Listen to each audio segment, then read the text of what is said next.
Olá, eu sou a Camila Maroni e você está no Comunique Seu Propósito.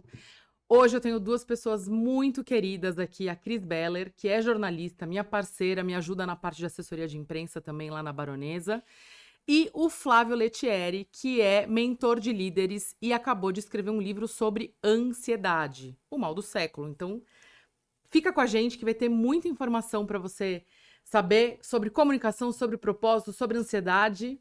Seja bem-vindo. Olá! E aí, como é que vocês estão? Ansiosos? Eu não posso falar que eu tô ansioso, porque eu acabei de escrever o livro, não dá. Mas não tem jeito. A ansiedade, quando é boa, assim, uma ansiedade controlada, ela faz bem, né? Eu acho. O problema é que ela ultrapassa. Então, um pouquinho de ansiedade faz bem. Ela faz bem e ela faz parte. Não dá Exato. pra ficar sem. Não existe, né? Agora o desafio é manter ela sob controle, né? Exatamente, sem medicação, né? Porque hoje em dia o que acontece, as pessoas fazem o quê? Taca ali medicação. Mas vamos lá, vamos começar. Então, eu já começo assim, ó, perguntando. Flávio, qual que é seu propósito? Meu propósito eu descobri ele há muitos anos, numa vivência linda de autoconhecimento, de autoconexão. E meu propósito é muito simples, é desenvolver as pessoas. Não é Maravilhoso. à toa que há tanto tempo eu trabalho com formação de líderes, equipes, e adoro o que eu faço, amo o que eu faço. Muito legal. E você, Cris? Você Gente, eu sabe? nasci comunicadora. Comecei trabalhando desde criança, quase, que era adolescente quando eu comecei a dar aula, fazendo magistério, numa época em que adolescentes podiam dar aula para crianças. E eu descobri que eu adorava conversar com as crianças, contar história, e eu acredito que por meio dessas histórias a gente pode influenciar positivamente as pessoas. Eu acho que contexto faz toda a diferença no mundo. E a partir dessas vivências, eu fui transformando essa contação de histórias numa profissão. Que E hoje, legal.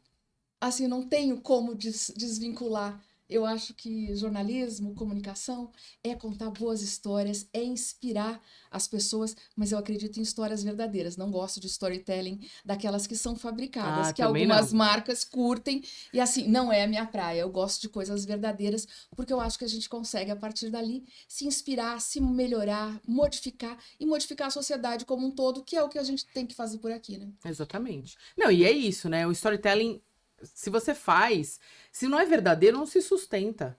Então, a verdade sempre aparece, né? Então, acho que isso que é importante. A gente tem que fazer aquilo que faz o nosso coração vibrar e o que tá no nosso íntimo, né? Na nossa verdade, no nosso ser. Senão, não adianta. Vira um personagem e chega uma hora que não se sustenta. É verdade, verdade. Mas muito legal. Vamos falar um pouquinho sobre ansiedade, então, já que estamos aqui, né? Eu acho que todo mundo aqui já teve algum caso de ansiedade. Eu já passei por uma crise de ansiedade também. Não foi tão grave quanto a sua, mas eu cheguei a ter que ir no hospital. Sempre tem um gatilho, né? O importante do autoconhecimento é isso, a gente conseguir entender o que causa ansiedade, mas tem maneiras da gente controlar. E é isso que você traz no nosso livro, né? No seu livro. Conta pra gente um pouquinho da sua trajetória, da onde que surgiu a ideia de escrever o livro, enfim. Cara, escrever o livro foi uma consequência quase natural de tudo aquilo que eu passei. Ansiedade para mim, até alguns anos atrás, era só uma palavra, era algo que eu via nas pessoas, era aquilo que eu percebia no mundo, mas que eu não conseguia me conectar com aquilo, não fazia parte da minha vida. Até um dia que eu, do nada, ou melhor, né, do tudo, eu perdi minha memória, esqueci as coisas, fui parar no UTI, uma crise de estresse, diagnóstico transtorno de ansiedade, e aí isso começou a fazer parte da minha vida. Na verdade, já fazia parte a vida inteira. É. Eu só não estava consciente disso. E aí eu me vi diante de uma situação, de um dilema. Preciso cuidar disso e eu tenho dois caminhos. Ou eu vou fazer o caminho natural, que é tomar medicação, e nada contra a medicação, nada contra quem toma de forma correta, com prescrição médica, mas não era minha praia. E como eu sempre trabalhei com formação de pessoas, desenvolvimento, eu falei, poxa, eu preciso começar a usar aquilo que eu ensino.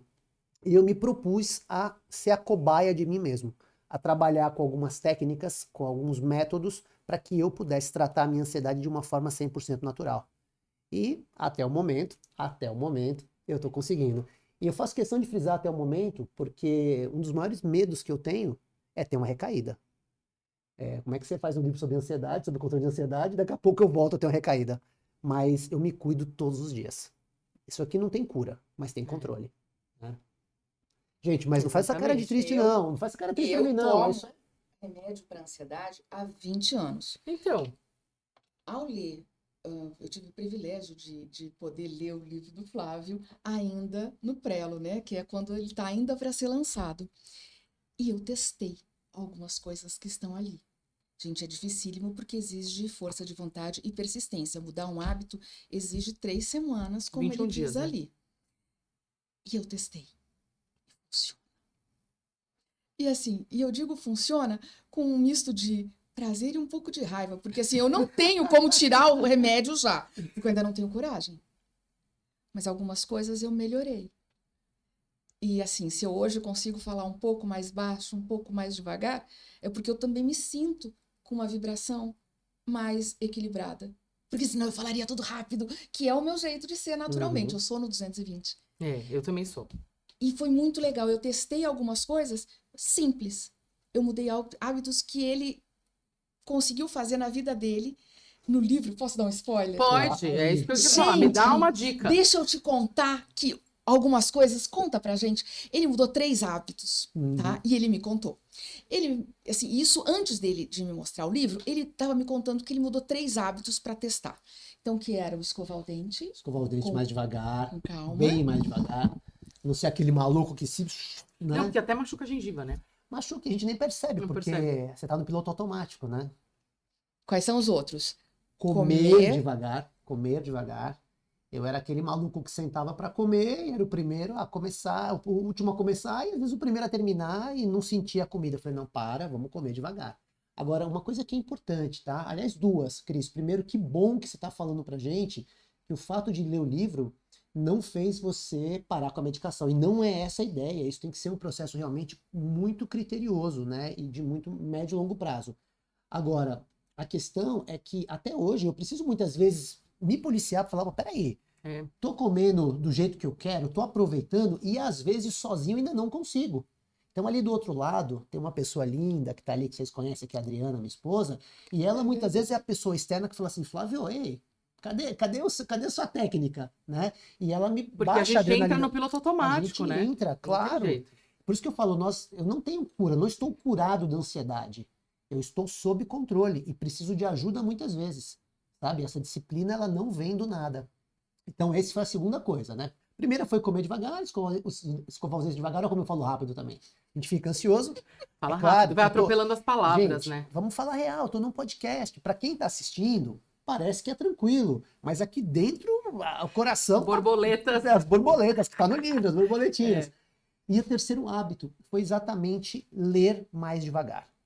É aquela coisa de você querer ler muito rápido as coisas, você pega um áudio, alguém te manda uma mensagem no WhatsApp, o que você faz? Coloca na velocidade 2. Eu fazia tudo na velocidade 2. Assistia um vídeo velocidade 2, um podcast velocidade 2. Se eu tivesse no seu podcast, eu não ia assistir tranquilamente, eu ia colocar na velocidade 2. Por quê? Não posso perder tempo. Só que a gente perde a qualidade das coisas. E a gente perde a coisa mais importante, que é a conexão com a gente. É isso mesmo. Então eu mudei isso. Mas confesso que não foi fácil. Não foi fácil. E às vezes não é fácil. Imagina quando chega pra gente aquele áudio WhatsApp que tem 10 minutos. Que você fala, meu Deus, alguém mandou um áudio de 10 minutos. E é um exercício. Você fala, não, eu vou ouvir na velocidade que a pessoa mandou, porque eu quero me conectar com aquilo que a pessoa mandou pra mim. Às vezes eu prefiro não ouvir. Se eu vejo que não dá, eu falo, ó. Transcrição, ou liga pra pessoa. Fala, ó, não vou ouvir isso daqui. Eu tô na transcrição ultimamente. Mas eu tenho esse hábito de ouvir tudo. Eu não ponho no 2, mas eu ponho no 1,5. Então, mas é ruim. É ruim porque você acelera o seu cérebro. Exatamente. O seu cérebro fica acelerado e você já não consegue mais absorver as coisas na velocidade 1. É como se tudo fosse lento demais. Exato. E quando você ouve alguém no 1, você fala, nossa, essa pessoa fala assim mesmo? Pois é. Devagar? Gente, Que e o que coisa é pior, esquisita. quando você faz isso com muita frequência, e esse foi um dos hábitos que eu mudei, quando você faz isso com muita frequência, você fica mais impaciente do que a média. Total. Então, quando você vai conversar com a outra pessoa, você não deixa ela terminar. E eu já sou uma pessoa ansiosa, então eu já quero que ela termine de uma vez. Eu já quero que ela chegue ali no objetivo rápido. E aí, se eu tô acostumada a ouvir no 2, ai, meu Deus, que tédio, socorro. Não, gente, e aí eu perco o quê? Eu perco a entonação de voz dela, eu perco o sentimento que ela passou. Eu muitas vezes perco o olhar né? Porque muitas vezes as pessoas me mandam em vídeo. É. E aí eu perco o principal, que é a conexão. É. Eu perco justamente aquilo que eu acho que é importante, que é o contexto. Ah, Você Então, sabe- isso foi fundamental. Eu mudei 2 coisas, eu não tive coragem de mudar 3 ainda. Mas baixaram 20 miligramas no meu remédio, Olha gente. aí. Então, assim, ó, olha que legal. Já não ajudou. foi uma Nossa, percepção que legal. minha. Isso é legal demais. Então, Isso não é legal foi demais só pra quem uma escreve um percepção livro. minha. Poxa. Pô, isso é Então, muito assim, legal. de 60 eu hoje tomo 40 miligramas. Já faz, eu tô que nem aqueles adictos, já faz 40 dias que eu tô me sentindo muito melhor e com medicação diminuída. Agora, não é um exercício simples. Não é. Aliás, como diz a Clarice Lispector, é simples. Só que para ser simples, a gente tem um trabalho. Ah, E você sabe que eu, quando eu comecei nessa parte do autoconhecimento e tal, né, há uns anos atrás, eu recebi um insight de uma professora para assistir um filme e ler um livro, que eu acho que pode ser interessante, que eu acho que vocês até conhecem. Um dos livros chama O Poder do Agora. Podendo agora, sim, Né? com certeza. Me inspirou. Então, e eu lia o Olha, ele é livro, e maravilhoso. eu vou contar, eu lia o livro e eu tinha vontade de jogar o livro fora, porque ele é lento. O livro é lento. E eu falava, não é possível que eu não consigo fazer isso. Então, assim, foi difícil pra mim. Agora, um filme que eu acho que é fácil de ilustrar, ele chama O Poder Além da Vida. Esse eu não conheço. Fica aí a dica. Assiste, é um filme muito legal. A gente não acha em Netflix, enfim. Eu acho no YouTube, geralmente. Eu posso mandar pra vocês o link. Ele conta exatamente a história de um ginasta. Ele tá no 3º ano do ensino médio. Acho que nem chama mais isso agora, eu tô ficando velha. Acho que é o ensino médio mesmo. Mas ele tá no 3º ano do ensino médio e ele faz ginástica olímpica. E ele é muito bom, mas ele não consegue controlar aqui, ó. Uhum. Então ele não consegue ter. E ele quer mostrar pro pai dele que ele é bom, né? E ele não consegue controlar a mente dele na hora da ansiedade, na hora dele chegar lá e fazer. Ele é de argolas, né? Tá. E aí aparece um mentor do nada que mostra pra ele o poder da presença, de Legal. estar no momento presente. Então ele ensina uma coisa que pra mim mudou a minha vida, que você falou de escovar o dente, pra mim mudou a minha vida. Tomar banho. Porque quantas vezes eu punha o shampoo e lavava o cabelo e não sabia se eu já tinha passado shampoo ou condicionador. Eu falava, meu Deus, mas será que eu já passei? Aí eu passava a mão na cabeça assim, ó, falava, não, acho que eu já passei E a condicionador. ansiosa sou eu. Não, eu sou ansiosa. Mas Uma das coisas que eu nem contei no livro, mas que eu fiz também, nem tá no livro isso, foi a questão do banho. O que que eu procurei fazer? Começar o meu banho sempre de formas diferentes. Então, ao invés de começar pelo cabelo, um dia eu começo pelo braço, outro dia pela perna, porque você cria uma rotina tão Isso, natural, interessante. tão piloto automático, que o seu banho ele fica mecânico. E eu comecei a aproveitar um pouco mais o banho. Porque, gente, vamos falar um negócio, um banho quentinho no dia frio, Pô, que nem é hoje tá tudo de friozinho aqui em bom. São Paulo, é bom demais, né? E você não desfruta, é sempre a correria. E eu vou dar mais um spoiler. Vou dar mais um spoiler. Eu aqui. acho. Vou dar um Tem que spoiler. dar, vou dar um porque- spoiler. acho. Assim Porque- as pessoas têm vontade de ler. Porque, na verdade, o livro se chama Ansiedade, mas ele é uma história de ansiedade, mas ele traz com muita clareza essa importância do agora. E eu falo muito sobre o estado de presença. E tudo isso foi uma consequência do que foi acontecendo na minha trajetória depois da crise, né? E uma pessoa que me inspirou muito foi um amigo, que também lançou um livro de poesias, e ele é CEO de uma grande empresa. E quando a gente foi no lançamento do livro dele, aconteceu algo incrível, assim. A gente estava ali esperando para o lançamento do livro, e ele passou na cafeteria, a gente estava tomando um café, ele parou, sentou. Eu tinha levado o meu filho Luca para conhecer, porque eu falei, pô, Lucas, você precisa conhecer um cara, né, que é CEO de uma empresa e lança um livro de poesia, você precisa conhecer, né? Fazendo administração na época, agora se formou. E a hora que ele chegou lá, né, o Alexandre, ele chegou, sentou com a gente, ficou. E assim, sabe uma pessoa que não tinha pressa? O cara tava na beira do lançamento. Se fosse o meu, como vai ser em breve, eu tava desesperado. Não, ele tava lá. E eu até relato isso no livro, que ele é um cara que ele tá sempre presente. Assim, quando ele tá com você, Ele ele tá com tá você. com você. E aí eu falei, cara, como eu gosto do Alexandre. E aí me caiu uma ficha depois, que fazia 3 anos que eu prestava consultoria para a empresa dele, ao longo de 3 anos, né, que ele é o CEO, e eu acho que eu tinha tido aí talvez meia dúzia, 8, 10 interações com ele ao longo da vida. Mas a sensação que eu tinha é que eu conhecia ele há uma eternidade. Porque todas as vezes que ele estava, Ele estava. Então eu me sentia importante nessa relação, né? E a gente perde muito isso. Essa correria que a gente tem, a gente não consegue estar com as pessoas. Você falou, Cris, de não ouvir, de não sentir. Poxa, como é que eu posso me conectar com alguém se eu não ouço essa pessoa, se eu não enxergo essa pessoa de verdade, né? E eu tô falando de algo que eu estou aprendendo. Eu já ensinei muito, gente, na teoria, né? É. Porque o meu propósito é ensinar, é desenvolver. Mas às vezes você aprender a lição que você ensina é muito mais desafiadora do que você simplesmente fazer a lição, né? Então, estou aprendendo, estou no meu processo de crescimento com relação a ver o momento agora. Mas eu acho que todo mundo, né? Se alguém falar que aprendeu e que não tem mais nada pra aprender, tá mentindo.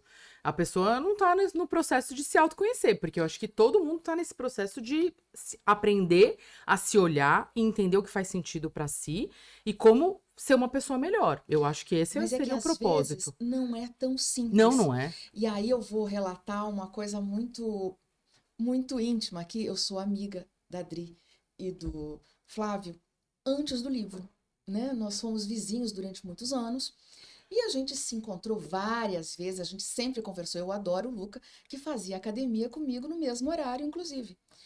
E o Flávio e a Adri são pessoas extremamente calmas. A Adri eu nunca vi na academia, ela faz pilates, gente. Pensa, good vibes. Eu também faço Então, pilates, mas mas ela eu, até mas eu sou super fala, ansiosa. Não, ela até fala de uma forma, assim, doce, Eu vou apanhar, ponderada. mas casa com Não, ela. Exato. Aí, não, e essa Por é a fora é impressão, tudo uma então, beleza. e essa é a impressão que a gente tem, É. tá? Então, e eu também tinha essa mesma impressão do Flávio. Eu fiz uma reforma no apartamento de cima dele. Vocês imaginem esse homem no meio da pandemia tendo que dar mentoria e é uma obra quebrando tudo em cima dele. Ele foi extremamente compreensivo, a gente foi super parceiro e eu nunca tinha lidado com ele. Então, assim, eu posso te dizer de uma experiência anterior a isso. Quando eu soube que ele tinha ido para o hospital, o que eu imaginei? Um ataque do coração, um AVC, sei lá, teve um Que pico de tudo tem a ver com pressão. ansiedade.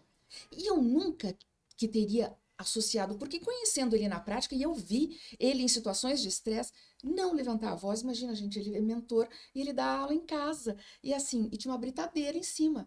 Muitas vezes ele me ligou, Cris, eu preciso de ajuda, mas nunca de uma forma intempestiva, grosseira, nunca, né? E assim, foi sempre muito tranquilo. Quando ele nos contou, e estava eu e minha mãe no elevador, que não tinha sido isso, que ele já estava bem, mas que tinha sido uma ansiedade. Eu olhei, como? Minha mãe olhou para ele, nossa, mas a gente te acha tão calmo. E ele assim, eu também me achava. Mas Acabo as- de descobrir. Então, muitas vezes a descoberta acontece ali, no meio de um furacão. Quando a pessoa tem uma crise de ansiedade e ela acha que tá tendo uma palpitação, e na verdade ela só não está conseguindo respirar por causa da ansiedade, É. e ela vai para o hospital e é lá que ela é diagnosticada com ansiedade crônica. É. Porque não dá para saber antes. Então, mas também tem isso, né? Tem a personalidade da pessoa. Eu, por exemplo, sou uma pessoa explosiva. Então, eu falo, brigo, reajo, mas passa.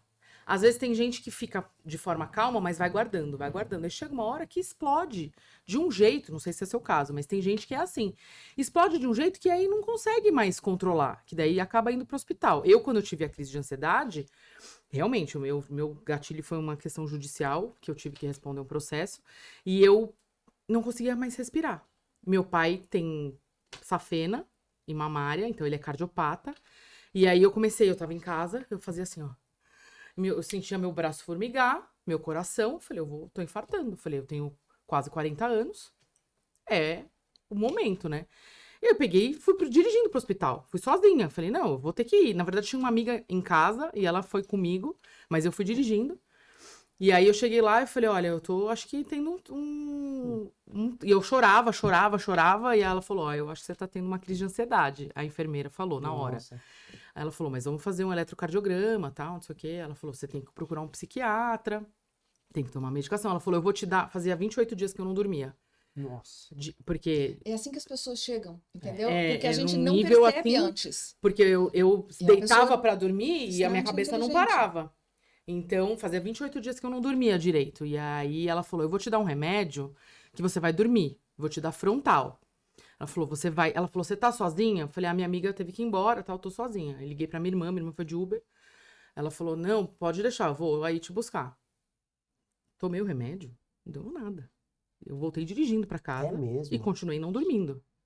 Então, assim, você vê como eu tava num nível que não resolveu. Então, foi um acúmulo de coisas. E eu já sou uma pessoa bem explosiva. Imagina quem não é. Você acaba vendo as pessoas que estão... Porque eu conheço algumas pessoas que você olha e fala, não, aí quando toma uma decisão completamente exacerbada. Nossa, falei tudo errado. Palavra É. difícil, palavra difícil. E aí você Palavra fala, difícil hoje. gente, como que ela tomou essa decisão? Porque se vem de mim, todo mundo já espera. Uhum. Mas dessas pessoas, não. Então, assim, é uma situação difícil. E é isso. Você trabalha com mentor e a vida inteira ensinou pessoas. E eu tenho a parte terapêutica também. Eu ensinava pessoas. Pô, como que eu me deixei chegar assim? Tem uma certa Frustrante, culpa, claro, com certeza. não é? Eu É tinha isso que eu vergonha. queria. Exatamente, isso que eu Claro, quero tinha chegar. vergonha. Tanto que uma das coisas que me inspirou na escrita foi quando eu estava ainda lá no hospital, né? Tinha saído da UTI, estava na internação ainda, e eu estava numa dúvida muito grande se eu publicava, contava para as pessoas que eu tinha passado por aquilo. Porque 1000 coisas passaram pela minha cabeça. Poxa, como é que fica a minha credibilidade? Como é que os meus clientes vão me ver? Como é que os meus alunos vão me ver, né? Aí eu falei, não, mas eu não posso guardar isso. Porque se as pessoas olham e falam, como é que pode acontecer com ele? Se pode acontecer com ele, pode acontecer comigo e eu quero contar isso para as pessoas.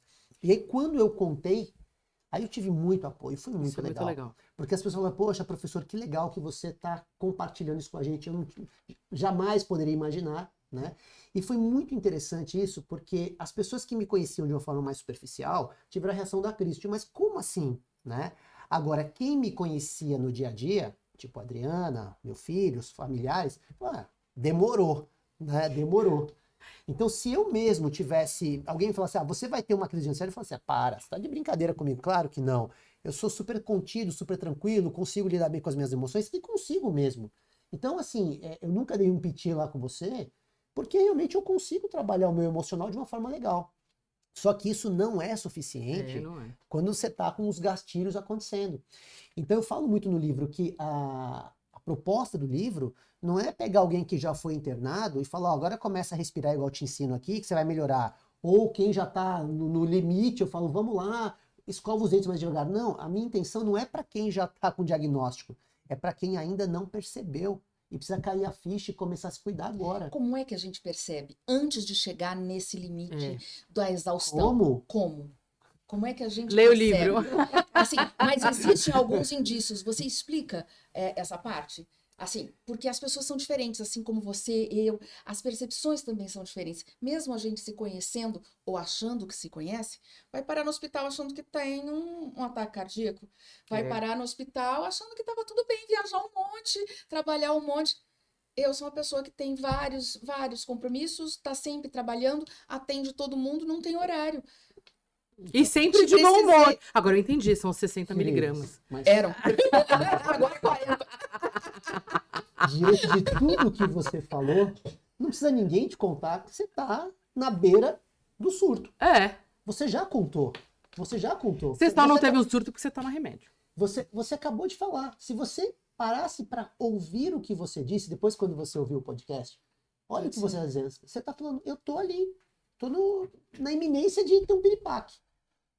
Você acha que as pessoas têm essa Não. possibilidade de contar? É que assim, eu tô entre amigos, então me sinto À à vontade. vontade para abrir muito da minha intimidade, a sua, né? A da cá. Mas assim, você acha que as pessoas realmente conseguem se olhar? Será que se eu não tivesse aqui com 2 debatedores, com 2 pessoas que de alguma forma estão me provocando a fazer essa revisão, será que sozinha eu conseguiria fazer essa revisão? Lógico que eu tenho um terapeuta, lógico que eu me trato e é por isso que eu consigo fazer. Mas quem às vezes não tem e está numa posição de liderança, e muitas vezes a gente chega numa posição de liderança, e eu lembro os meus primeiros cargos de liderança foram por competência técnica, não foram por skills emocionais. Igual eu. Eu não cheguei lá para ser diretora, para ser coordenadora, para ser editora-chefe, porque eu era a pessoa que sabia lidar com a equipe, eu sabia promover o bem comum. Não. Eu era muito boa tecnicamente e eles queriam que a equipe inteira também fosse. E aí a E gente aí, como é que faz o você quê? faz o quê? Tem que fazer igual eu. Exato! Só que as pessoas não são iguais. Você leva essa maturidade que às vezes o emocional e o técnico não acompanham, desequilibra a gente, como quando a gente Sim. pega um cargo de liderança. E é um motivo de estresse, a gente pode colocar a equipe inteira a perder, pode fazer o trabalho inteiro ir por água abaixo, e muito da ansiedade está ali. né? Ela Você é o tem um monte de bichinho que expectativas corrói. sobre você. Ela é o bichinho que corrói a tua produtividade naquele momento. Porque você está se sentindo cobrado, você está se sentindo obrigado a ser produtivo, a dar conta da liderança. Como é que o líder consegue, no dia a dia, perceber que ele, daquela forma, porque uma coisa é a gente perceber a ansiedade no dia a dia da gente. Outra coisa é, será que no trabalho eu me manifesto dessa forma? Vamos por partes, Cris. Tem muita coisa boa aí nas suas perguntas, né?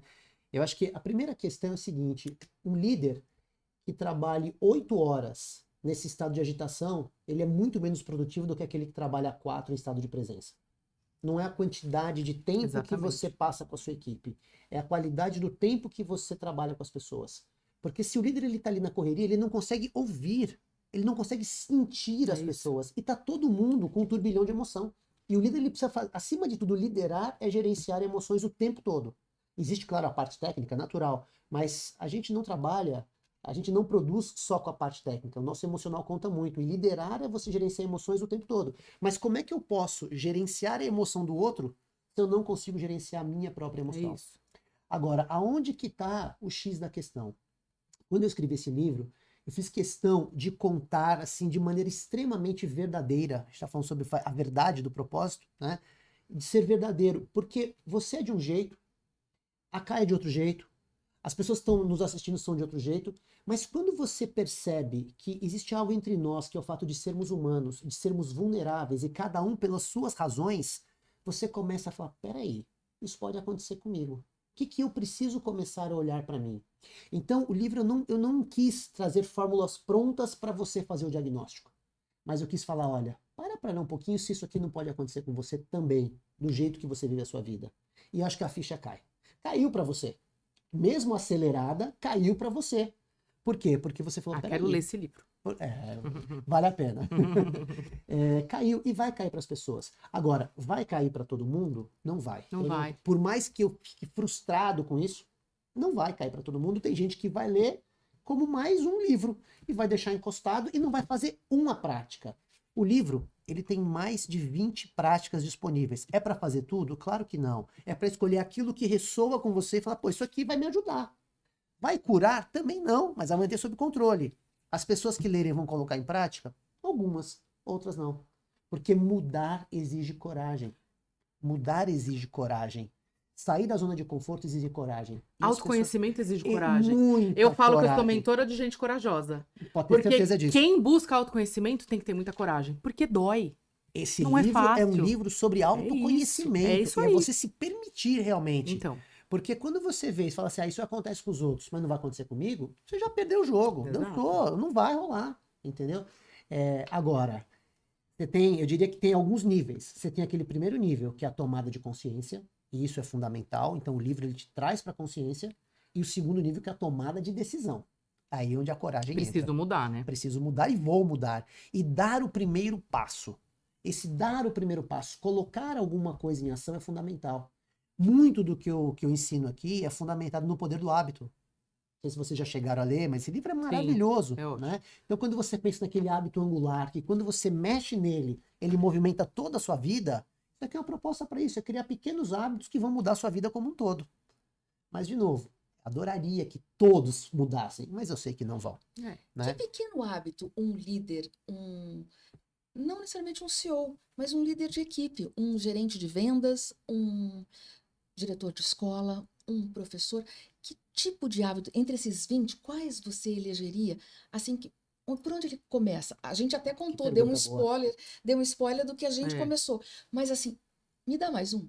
Vamos lá, eu vou te dar 2, tá bom? Mas eu vou te dar 2 de uma forma diferente. Eu acho que o mais importante é você criar hábitos que façam sentido para você. Então, aqui, por isso que eu coloquei várias possibilidades. Então, imagina uma pessoa que ela é mais contida, mais tranquila. Falaria para ele: escuta, que tal você respirar melhor?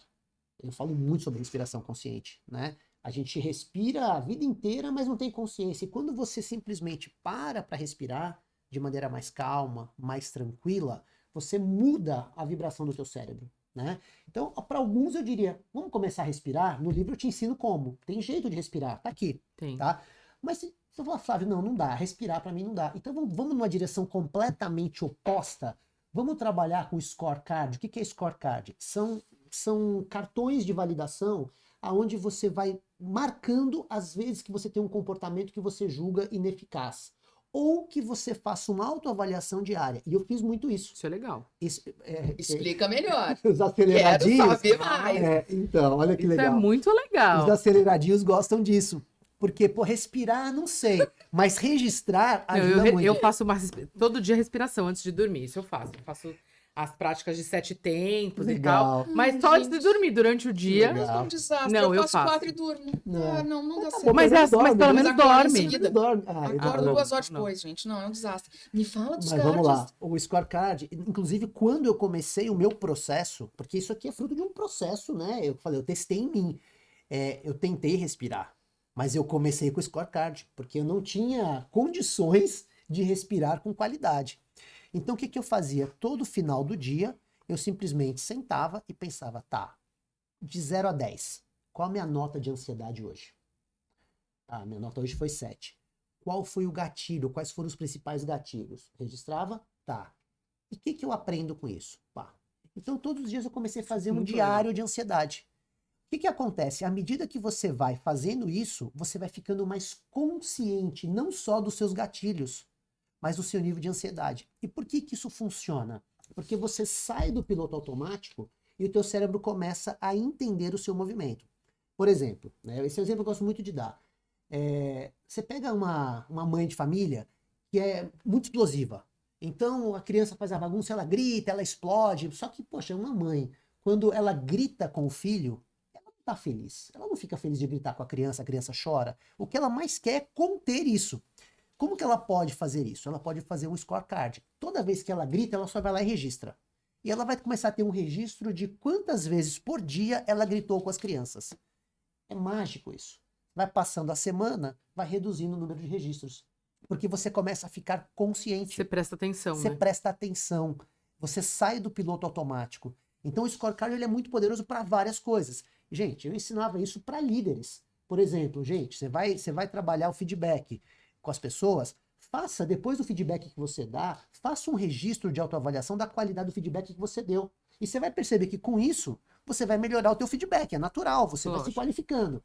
E eu ensinei scorecard para muita gente, para várias coisas. Falei, opa, peraí. Isso aqui eu posso fazer para mim? Como é que eu vou fazer isso aqui na questão da ansiedade? Na verdade, eu criei a minha ferramenta de controle. Então, essa que está aqui, eu criei para mim, mas baseado em toda a experiência anterior. E me ajudou demais. Não, isso é muito Me interessante. ajudou demais. Porque quando você traz pra consciência, né? Você traz pra consciência. Pô, peraí, eu tô fazendo isso. E você anota. Essa semana eu tive um insight de uma amiga também. Não foi exatamente isso, mas eu comecei a fazer de forma diferente. Ela falou pra mim, Camila, você falou nesses últimos 6 horas que a gente ficou junto, foi no evento e tal, umas 10 vezes a palavra odeio.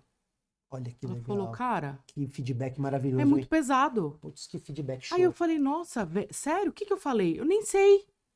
Falei, o que eu falei? Eu odeio o caminho, odeio o rap, odeio o quê? Aí ela falou, não lembro, mas eu lembro o que você falou. Aí eu comecei a prestar atenção e aí eu comecei a anotar. Scorecard. Então, É isso, é eu comecei simples. a anotar. Melhorou? Então, foi terça-feira. É isso. Mas ontem eu falei uma vez, eu anotei. Hoje eu já não falei, eu falei agora. Mas hoje eu não agora não valeu, agora foi a título didático. Mas assim, comecei agora, foi terça-feira o evento, mas eu fiquei pensativa. Eu falei, puxa, tem coisa que. E é uma palavra super negativa, né? Tem que prestar atenção. Então, assim, foi um feedback legal que ela me deu na hora. E eu fiquei pensando, falei, eu preciso anotar. E aí eu comecei a anotar na minha agenda, de forma, não fiz um negócio muito, mas eu anotei. Ontem eu falei, sem pensar, numa reunião, falei, anotei. E aí eu falei só 2 vezes ontem. Poxa, cara, vou pegar o exemplo que você deu, que eu acho que é muito legal. E já vou dar mais um spoiler, então. Claro. Tô entregando o livro inteiro, gente. Nada. Tá nada, eu vou contar pra vocês que aqui tem cerca de 20, mas ele já fez um upgrade disso e vai trazer pra gente, a partir desse livro, uma atualização que vai ficar disponível online. Então. E isso é muito Isso legal. é muito legal. É verdade. Que eu ainda não cheguei em mais do que 4, tá? Eu ainda preciso dos outros 16, mas eu sei que eu vou chegar lá. Mas uma coisa que é muito legal, assim, né? Porque Como que o livro é dividido? Na primeira parte eu conto a minha história, o que aconteceu comigo, eu relato exatamente para criar essa conexão com as pessoas e falar, ó, pode acontecer com você. Conto a história da escova de dente, da comida, conto com o que eu fiz, mas o que acontece? A minha profissão, ela me deu uma oportunidade incrível, que foi ajudar outras pessoas. Então, de lá para cá, várias pessoas passaram por mim com ansiedade e eu tenho ajudado. E eu relato situações de profissionais, de líderes que precisam realmente lidar com isso.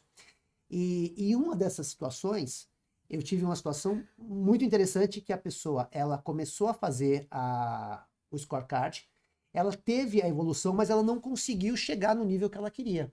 Aí a gente entrou com uma segunda ferramenta, Legal. que é o feedback externo. Então, é uma somatória. Eu faço o meu scorecard, eu me avalio, só que é claro, nem todas as pessoas, elas têm condições emocionais de fazer uma avaliação honesta sobre si mesmo. Né? Sim. Para mim é fácil, eu tô acostumado com isso, então ok, tá tudo bem. Para você é fácil, você trabalha com terapia, você trabalha com autoconhecimento, legal. Mas não é para todo mundo. Então, como que ela faz? Ela faz a parte dela, mas ela combinou com o marido. Então, o marido, uma vez por semana, ele fazia o feedback para ela exclusivamente sobre ansiedade. E aí eu explico também como é que você faz. Você tem que combinar o jogo com a pessoa, deixar bem claro o que você precisa e tudo mais. Então, quando você soma esse processo individual de autoconhecimento, de scorecard, com alguém que vai te trazer isso de fora, é muito importante. No meu caso, foi a Adriana. Como é que a gente fez? A Adriana, semanalmente a gente parava, nós temos o nosso momentinho ali do cacau, que a gente toma cacau, né? E uma vez por semana no cacau, ela falava, Flávio, olha, como é que eu tô te vendo, eu te vi essa semana? Eu te vi assim, assim, assim. E eu pegava aquilo, acolhia aquilo, tinha hora que eu morria de raiva, né? Claro, Tô assim. eu não tô assim, à vontade de falar, Essa "Pô, sou você não, eu." mulher, você não me entende. Você não Mas, sabe o que eu passei pra chegar ali. aí quando eu fazia a cara feia, ela falava, lembra do seu livro, você tá escrevendo, é verdade e tal. E a coisa foi indo. Aí a gente passou isso para 15 dias, depois para um mês, e hoje não precisa mais. Não precisa de maneira regular. Mas pode ter certeza que de vez em quando ela Ela fala, fala. ó, essa comida aí, ó, não sei o quê. E eu preciso disso. Porque a gente sozinho às vezes não consegue perceber. Não Então você consegue. ter alguém que te ajude nisso é fundamental. Não é uma jornada solitária Você lidar com a acha que se o ansiedade. líder não tiver um coach ou um Então, isso que eu terapeuta, pensei. seria improvável que ele conseguisse tirar do seu time o melhor que esse time pode dar? Boa pergunta, Cris. Eu diria o seguinte: líderes que têm coaches e terapeutas são líderes melhores do que seriam se não tivessem. Então, assim, eu acho que é o tipo de investimento que vale muito a pena. Mas ele não precisa necessariamente ter esse trabalho vindo de um profissional externo. Ele pode, às vezes, combinar com o próprio líder dele para fazer isso. Falar, ó, chefe, eu queria que a cada uma semana a gente conversasse sobre o meu desempenho. É pedir o feedback. Mas você realmente acha que no mercado em que a gente convive, vamos falar sério, né, gente? A gente vive num mercado extremamente voraz, onde a competição É não muita se dá competição, né? de uma forma tão parceira assim. Então, Olha, assim, você Cris, teria coragem de chegar pro teu chefe e se expor dessa forma? Será vamos que lá. tem? Tá com a mente aberta?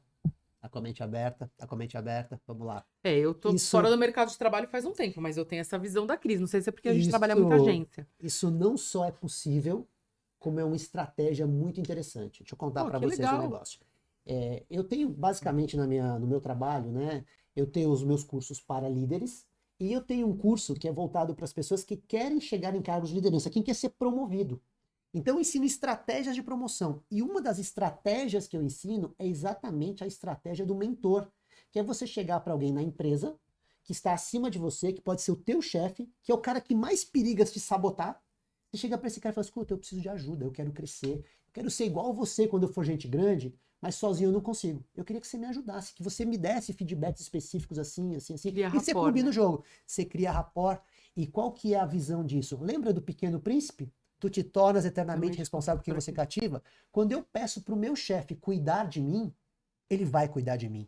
Porque o meu sucesso é o sucesso dele, é a competência Bom, isso dele. faz todo sentido mesmo. Se você faz isso numa argumentação legal, poxa vida. É verdade. E pensa o seguinte, Cris, você lidera pessoas.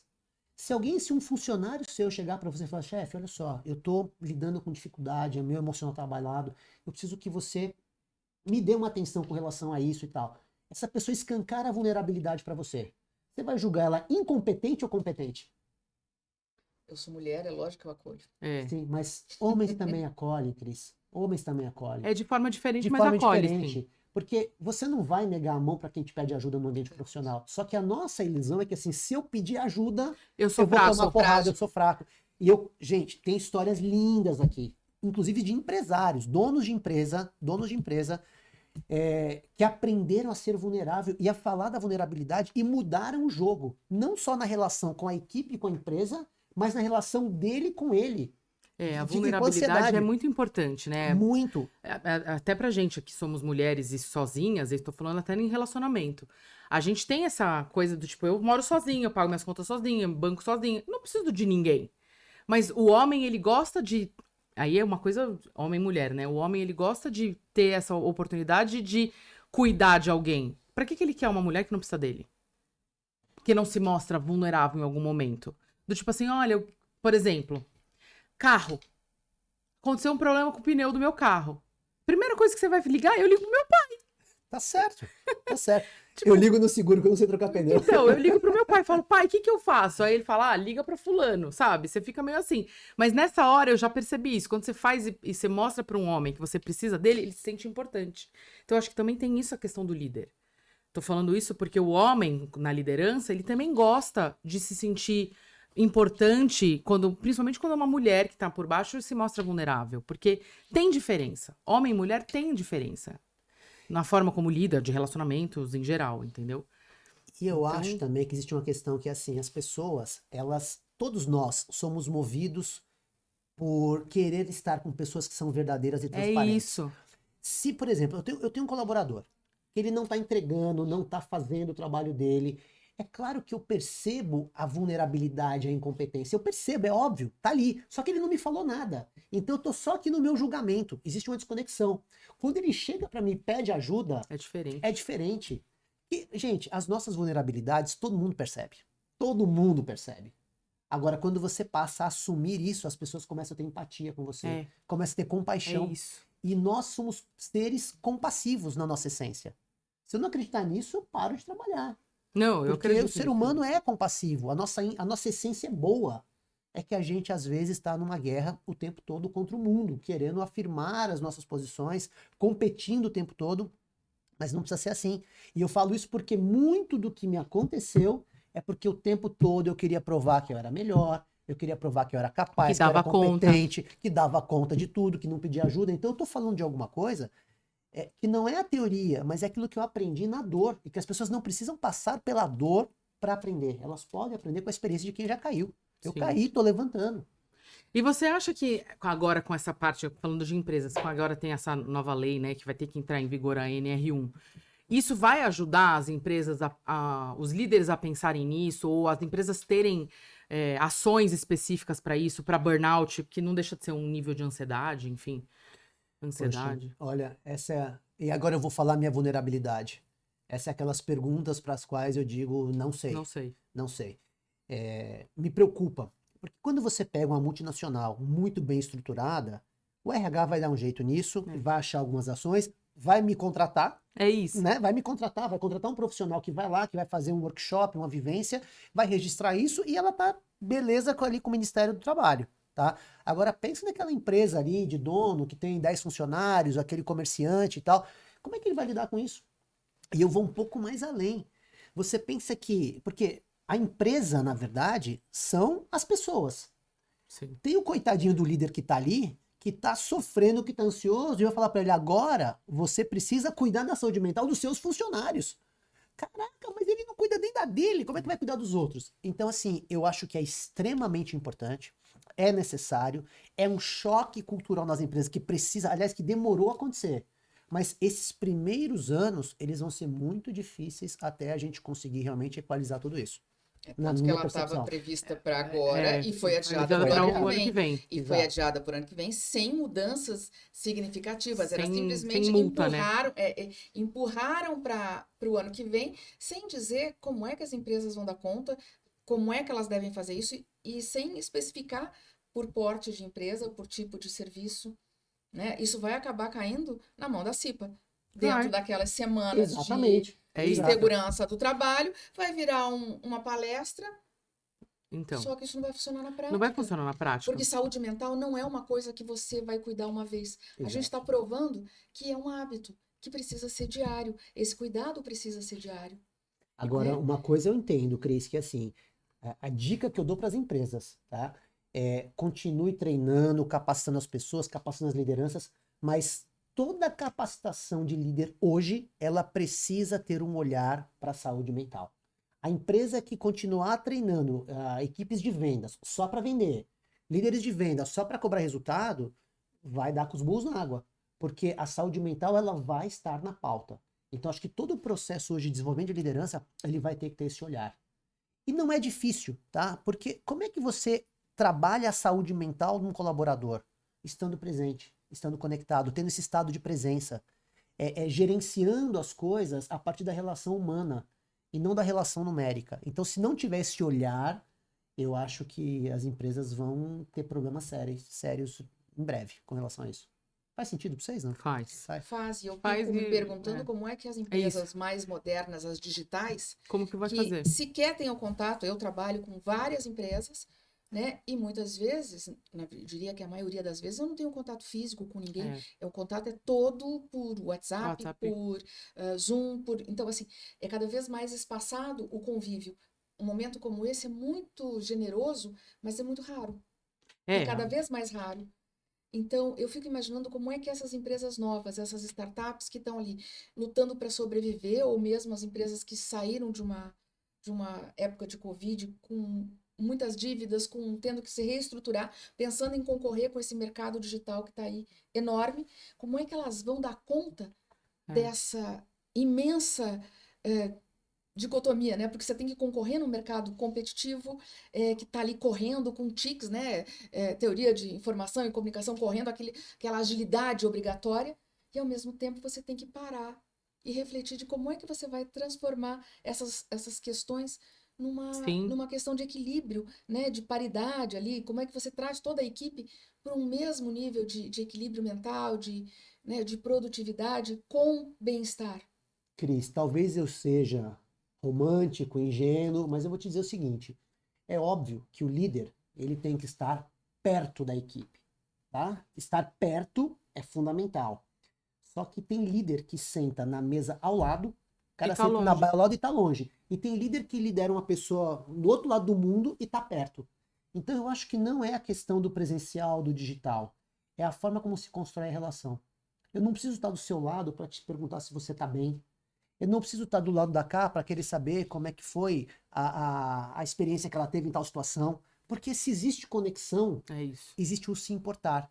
Então, eu acho que isso eu já falo há muito tempo. O líder é alguém que precisa se importar com as pessoas.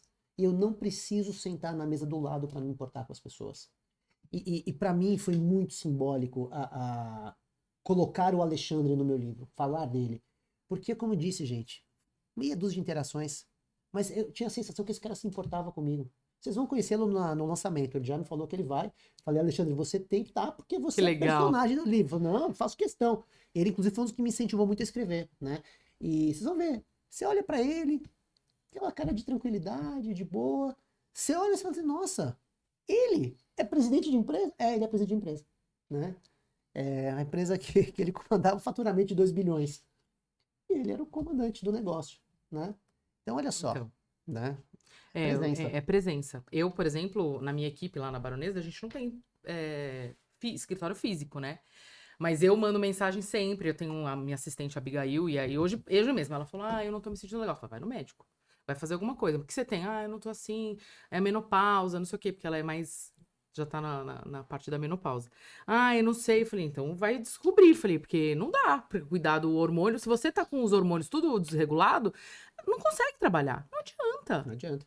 Né? Aí é uma coisa assim, eu fico o tempo todo, mas é difícil. Sim. Principalmente para as gerações mais novas. Eu tenho um estagiário, ele já é mais difícil, online.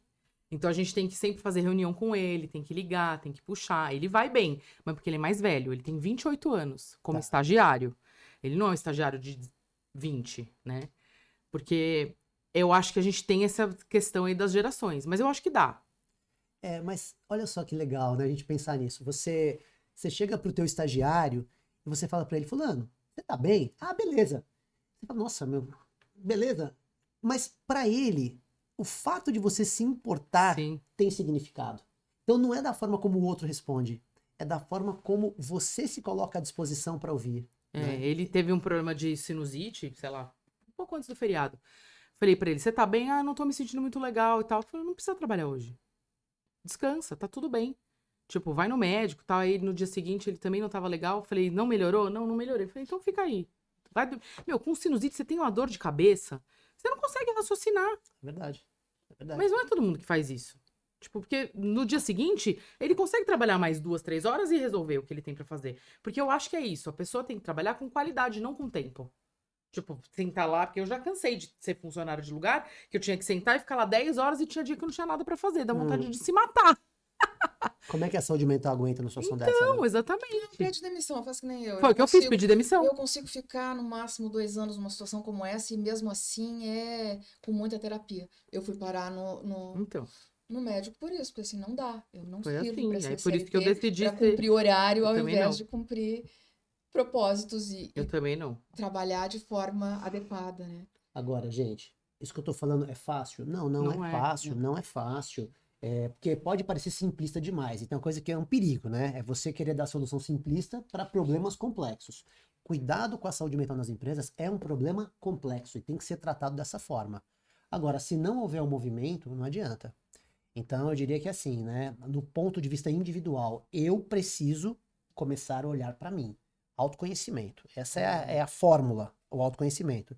E procurar estar conectado com as pessoas à minha volta. Então, se eu me consigo conectar com as minhas emoções e consigo me conectar com a emoção do outro, eu consigo ter uma liderança, um trabalho melhor. Se não tiver isso, não vai rolar. Não, gente equilibrada é muito melhor de lidar e é muito mais fácil. Se a pessoa se propõe a se melhorar, Já ajuda a muito. Né? investir, já ajuda muito. Mas existe uma outra coisa que é assim, a gente tem empresas, no nosso caso, são empresas que são muito mais fáceis de lidar, né, do ponto de vista humano, porque são empresas que trabalham com comunicação, com gente, Isso. com conexão. Agora, fábrica é cumprir horário. Sim. Então, se ele tiver com dor de cabeça, Isso, ele vai ter ele que vai ir. do mesmo jeito. Se ele vai apertar o parafuso certo ou o botão errado, a fábrica não está preocupada.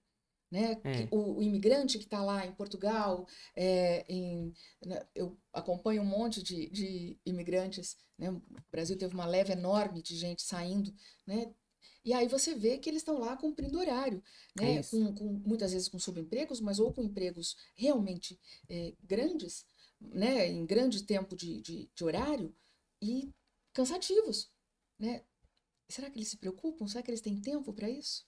Então, assim, eu acho que o autoconhecimento e o jeito que a gente lida hoje consigo mesmo acaba sendo mais importante até do que a empresa, porque a empresa vai ter que dar um jeito de cumprir tabela para o ministério, mas não vai evitar o burnout, não vai evitar que as pessoas acabem indo parar no CAPS, acabem indo parar no psiquiatra, ou tenham inícios de infarto, AVCs e coisas Sim.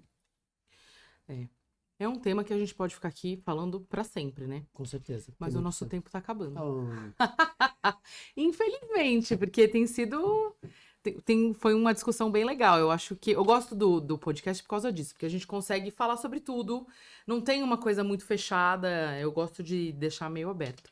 Mas ainda tem uns minutinhos. Então a gente ainda pode deixar uma mensagem para as pessoas. Então, se você quiser deixar uma mensagem para as pessoas sobre ansiedade, sobre o que você quiser, sobre cuidar de si, sobre autoconhecimento, esse é o momento. Quiser deixar suas redes sociais, fica à vontade. legal, legal.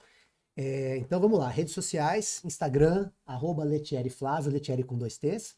Meu canal no YouTube, Flávio Letieri, também com 2 T's. Eu diria o seguinte, gente, ó, na dúvida, compra o livro, leia o livro, sabe? Leia o livro.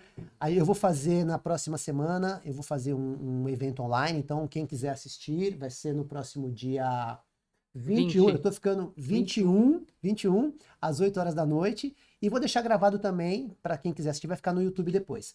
E, né, dia 5 de junho, grande momento, fazer o lançamento do livro, a Noite de Autógrafos, vai ser na Livraria Martins Fontes, na Paulista.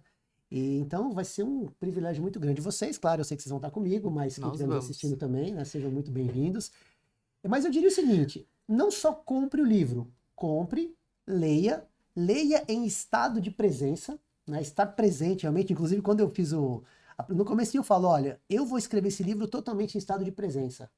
E vou te pedir que quando você estiver lendo, que você faça o mesmo. E que coloque em prática. Porque conhecimento sem ação...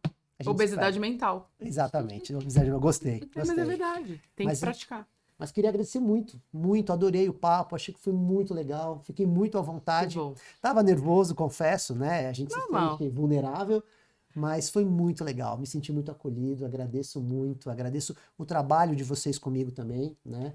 Até para quem não sabe, a Cris leu o livro, porque ela é minha assessora de imprensa, junto com a Carla, elas estão cuidando da gente, né? E, então elas tinham que ler antes até para poder fazer as matérias. Com certeza. Não foi privilégio, não, né? Foi força do trabalho. Mas queria agradecer Mas foi um muito. privilégio. Está sendo um prazer trabalhar com vocês, ter o apoio de vocês, está sendo muito importante pra gente. E quando eu falo pra gente, não só pra mim, pra minha família, pra Adriana também, que é parte de tudo isso. Então, muita gratidão. Conte com a gente. A gente que agradece pela confiança e pela oportunidade. Enfim, agradeço muito por você ter aceitado o convite e estar aqui, né? Que eu acho Prazer. que é muito legal. Cris, também quero agradecer por ser minha parceira aí. A gente se conhece há muitos Pô. anos. Cris já fez curso de reiki comigo, entre outras coisas. E aí a gente também é jornalista, então a gente trabalha juntas e a gente... Somos muito diferentes e muito iguais. Então isso que é bom, que a gente se completa, se complementa. Acho que isso que é mais importante. Que legal.